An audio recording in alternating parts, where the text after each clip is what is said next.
J'entends les sons de tambourin, mêlant la danse jusqu'au matin, en souvenir du doux agneau dont le sang pur coule à flot. Pour tout pays de Canaan, il est long le chemin.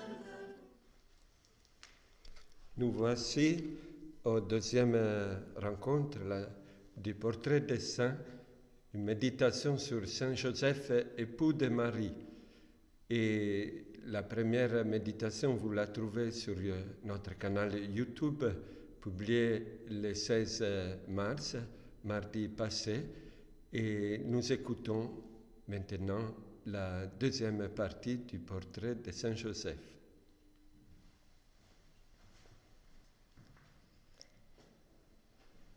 Quand Joseph se réveilla, il fit ce que l'ange du Seigneur lui avait prescrit.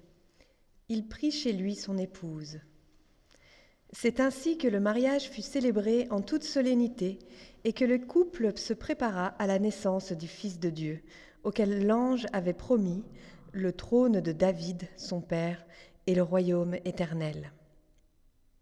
Les 9 mois de grossesse de Marie se passèrent certainement dans la méditation du mystère de l'incarnation qui allait se réaliser en son sein.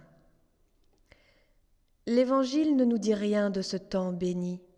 Il ne nous parle pas de Joseph, mais nous raconte seulement que Marie passa les 3 premiers mois à assister charitablement sa cousine Élisabeth, qui était arrivée à la période fatigante de la fin de sa grossesse. Dans la maison de Zacharie naquirent les premiers cantiques évangéliques, le Benedictus et le Magnificat, une nouvelle manière de prier, adaptée à celui que l'on appellera aussi Emmanuel, Dieu avec nous. Nous ne sommes pas loin de la vérité en pensant que les mots entendus dans la maison des vieux cousins, maison inondée de joie par la visite de Marie, jaillirent également dans le cœur et sur les lèvres de Joseph. Tu es bénie entre toutes les femmes, et le fruit de ton sein est béni, dit Élisabeth. Mais combien de fois, et avec quelle tendresse infinie, Joseph a-t-il dû les murmurer? Qui sait combien de fois dans son intimité, il a salué Marie dans son cœur, en l'appelant « Mère de mon Seigneur » et en la bénissant « Bienheureuse toi qui as cru à l'accomplissement des paroles du Seigneur ». Le Benedictus que Zacharie chanta à la naissance de Jean pourrait être mis à plus forte raison dans la bouche de Joseph pour la venue de Jésus, puisque ce cantique est presque entièrement une action de grâce. Le Seigneur, Dieu d'Israël, a fait surgir la force qui nous sauve dans la maison de David, son serviteur, comme il l'avait dit par la bouche des saints. Nous pouvons d'autant plus entendre le Magnificat résonner non seulement sur les lèvres de Marie, mais aussi sur celles de Joseph. Et c'est justement de lui, Père, dont parle Marie, à la fin de son cantique. Il relève Israël, son serviteur, il se souvient de son amour, de la promesse faite à nos pères en faveur d'Abraham et de sa race à jamais.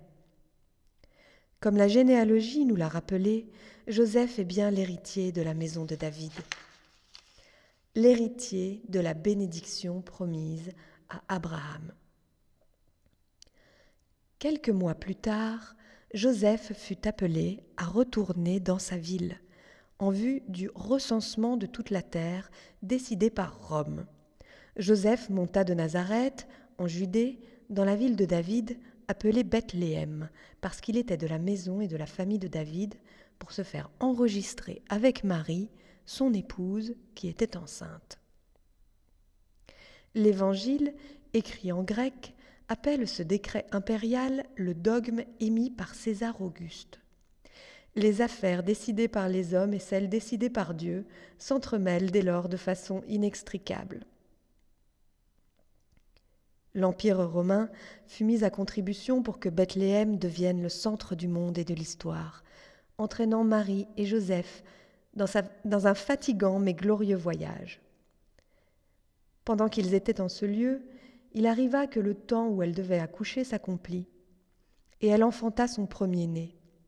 L'ayant emmailloté, elle le coucha dans une crèche, car il n'y avait point de place pour eux dans l'hôtellerie. La scène de la crèche est trop connue pour devoir la décrire, et chacun peut l'évoquer avec les images et les souvenirs qu'il porte dans son cœur depuis l'enfance. La tradition a toujours représenté le personnage de Joseph un peu à l'ombre, à l'écart, parfois assoupi ou pensif. Les artistes ont ainsi voulu rappeler que le vrai père de l'enfant dans la mangeoire était un autre. Mais l'Évangile nous montre plutôt que Joseph commença à découvrir combien était différente l'ineffable paternité de Dieu que l'enfant était venu révéler. Certes, l'ange lui avait promis que cet enfant hériterait du trône de David et aurait un règne éternel. Il lui avait demandé de le greffer sur le tronc de l'ancienne famille royale, de lui donner un nom, de le faire naître à Bethléem. Il n'y avait pas de place pour eux à l'hôtellerie. Cette phrase sobre et triste suffit pour évoquer des heures et des jours de recherche inutiles. Joseph fut un père qui ne pouvait rien offrir à ce divin fils, pas même un toit, ni le minimum de confort, pas même un berceau. Il n'y avait que les langes emportés par Marie et une mangeoire. Tout cela, non pas pour que Joseph se sente si peu père, mais au contraire pour rendre visible, sur terre, le choix du Père dans le ciel, celui de nous donner son Fils, en le laissant s'abaisser, par obéissance, jusqu'à notre pauvreté. De riche qu'il était, il s'est fait pauvre. En ayant la nature de Dieu, il s'est abaissé lui-même, se rendant obéissant. Ce que Marie vérifiera de façon encore plus douloureuse devant la croix, lorsqu'elle verra le Père céleste abandonner son Fils à la souffrance et à la mort sans répondre à son cri, Marie et Joseph commencent à l'apprendre ensemble dans la grotte de Bethléem. Ce que les chrétiens comprendront à force de prière et de méditation, Joseph doit l'apprendre dès la naissance de Jésus. L'histoire d'un amour qui ne craint pas de se faire pauvre, faible et dépouillé. Certes, le Père céleste ne laisse pas les parents sans signe ni réconfort. L'étable se remplit de bergers humbles et joyeux, qui cherchent, c'est ainsi qu'on leur a annoncé, un enfant emmailloté couché dans une mangeoire. Elle est entourée d'une troupe d'anges qui chantent la gloire de Dieu et offrent la paix aux hommes. C'est ainsi que Marie et Joseph, deux vrais époux, se trouvent au centre de la liturgie du mariage entre le Fils de Dieu et la nature humaine.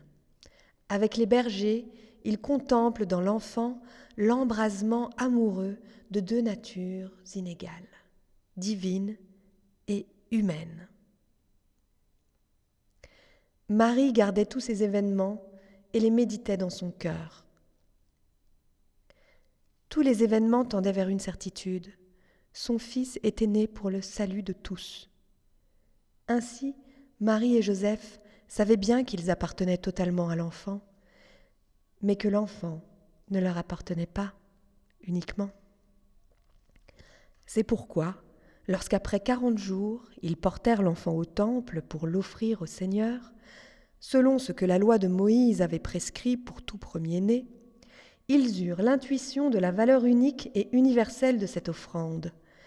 Au même moment, un vieux prophète, mu par l'Esprit Saint, monta au temple, chargé d'années, d'attente et de certitude.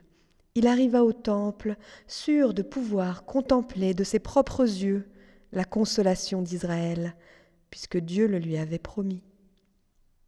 Pour louer ce vieillard, Luc utilise les mêmes mots que pour Joseph. Il était juste et pieux.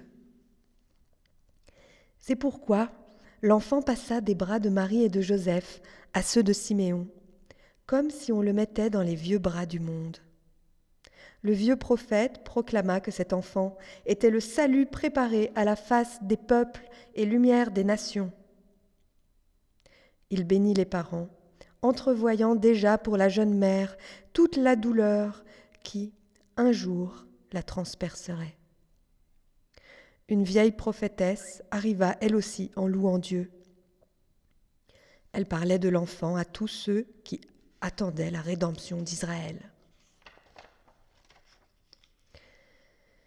C'est pourquoi, dans le cœur des deux époux, sentiments de joie et glorieuses intuitions alternèrent avec de douloureux présages. Les premiers mois passés à Bethléem en furent imprégnés. L'étoile qui était apparue et qui guida le cortège royal venu de l'Orient, réalisant ainsi les anciennes prophéties qui voyaient Jérusalem inondée de la richesse de tous les peuples, fut un signe de gloire et de beauté. Mais la nouvelle annonçant qu'Hérode avait décrété la mort de l'enfant et celle de tous les garçons du même âge fut en même temps pour elle une source d'angoisse mortelle. « Lève-toi, dit l'ange à Joseph, alors que les mages venaient de partir. Prends avec toi l'enfant et sa mère et va en Égypte. » C'est pourquoi Joseph revécut avec cet enfant et pour lui l'histoire de son peuple. Tandis que la terre s'abreuvait de pleurs, allusion à Rachel qui pleure ses enfants, et à la mort des fils des Hébreux décrétée par Pharaon, la Sainte Famille allait revivre la première expérience de l'exil en Égypte, puis celle du retour à travers le désert. C'est à la paternité de Joseph qu'est confiée la protection de l'enfant, mais ce père était totalement dépourvu de pouvoir et de la force qu'un descendant de David aurait pu attendre, selon les paroles de l'ange. Il sera appelé Nazaréen. Au retour d'Égypte, Joseph ne put s'établir à Bethléem. Cela aurait pu être un signe d'authenticité pour le futur Messie. Il dut retourner à Nazareth, un village quasi inconnu, ce qui provoquera plus tard certaines moqueries. De Nazareth peut-il sortir quelque chose de bon ? Dira même l'honnête et pieux Israélite Nathanaël, peu avant que Jésus l'appelle. C'est aussi ce que diront les prêtres, en faisant remarquer que le Messie ne pouvait pas venir de Galilée. Pilate le soulignera pour se moquer des Hébreux en faisant inscrire sur la croix ce double titre. Jésus le Nazaréen, roi des Juifs. De toute l'enfance de Jésus, outre ce que nous venons de dire, nous ne connaissons que ceci. À Nazareth, l'enfant grandissait et se fortifiait, rempli de sagesse, et la grâce de Dieu était sur lui. Nous sommes habitués à appeler cette période la vie cachée de Jésus. Cette expression, mise en rapport avec le futur ministère public de Jésus, peut avoir un sens. Mais non si l'on pense à la vie de Jésus dans sa maison à Nazareth. En effet, rien n'est plus connu ni plus facile à deviner qu'une vie de famille normale. L'enfant grandissait sous les yeux et par les soins de ses parents, tandis que Marie prenait soin de la maison et que Joseph travaillait dans son atelier de charpentier. Voilà la deuxième partie de notre portrait, méditation sur la vie de Joseph, époux de Marie à partir de l'Évangile. Nous pouvons conclure cette méditation avec la prière de cette année dédiée à Saint Joseph. Salut, gardien du Rédempteur, époux de la Vierge Marie. À toi, Dieu a confié son Fils, en toi, Marie a remis sa confiance. Avec toi, le Christ est devenu homme. Ô bienheureux Joseph, montre-toi aussi un Père pour nous et conduis-nous sur les chemins de la vie. Obtiens-nous grâce, miséricorde et courage et défends-nous de tout mal. Amen. Au nom du Père et du Fils et du Saint-Esprit. Amen. Il y aura une troisième rencontre pour terminer ce portrait de Saint Joseph. À la prochaine.